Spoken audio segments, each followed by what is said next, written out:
असते.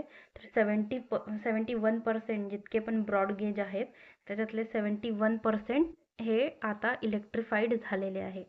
तर म्हणजे टोटल जेवढं 67,956 किलोमीटर जेवढे ट्रॅक आहे ना रूट, त्याच्यातले 45,881 किलोमीटर्स हे इलेक्ट्रिफाईड झालेले आहे. त्यात 25 किलो वोल्टचा पॉवर यूज होतो आणि 50 हर्ट्ज फ्रिक्वेन्सी आहे आणि अल्टरनेटिंग करंट वापरला जातो.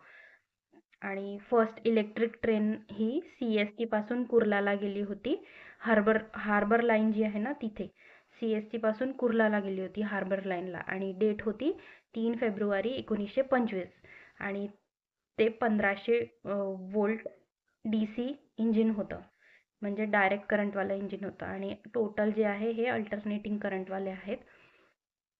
आणि 1928ला 5 जानेवारीला 1500 वोल्ट DC इंट्रोड्यूस झाला होता इंजिन, आणि सब अर्बन सेक्शन्समध्ये तो अंमलात आणलेला होता.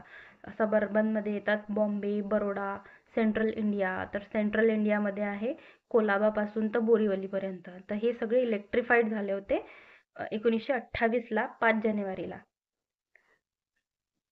आणि हे झाले होते 1925ला. फर्स्ट इलेक्ट्रिक ट्रेन ही कुठून कुठपर्यंत चालली होती, कुर्लापासून तर हार्बर लाईन पर्यंत.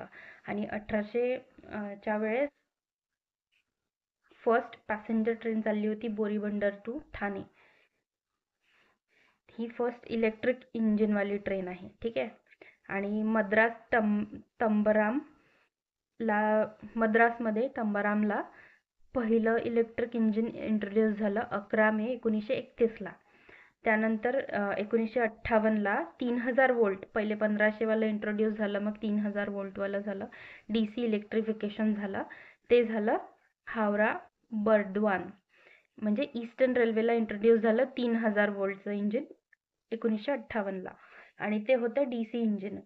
आणि 14 डिसेंबर 1957ला 3000 वोल्टचं DC इंजिन इंट्रोड्यूस झालं हावरालाच शेराफुलीला. या दोनमध्ये एका वर्षाचाच फरक आहे. तर हे दोन्ही 3000 वोल्ट DC इंजिन्स आहेत जे ईस्टर्न रेल्वेमध्ये इंट्रोड्यूस झाले, आणि हे सगळे वेस्टर्न रेल्वेवाले आहे जे झाले 1928ला इंट्रोड्यूस, आणि पहिली झाली 1925ला. आणि टोटल 71% हे इलेक्ट्रिफाईड आहे आपल्या देशातले रेल्वे रूट्स.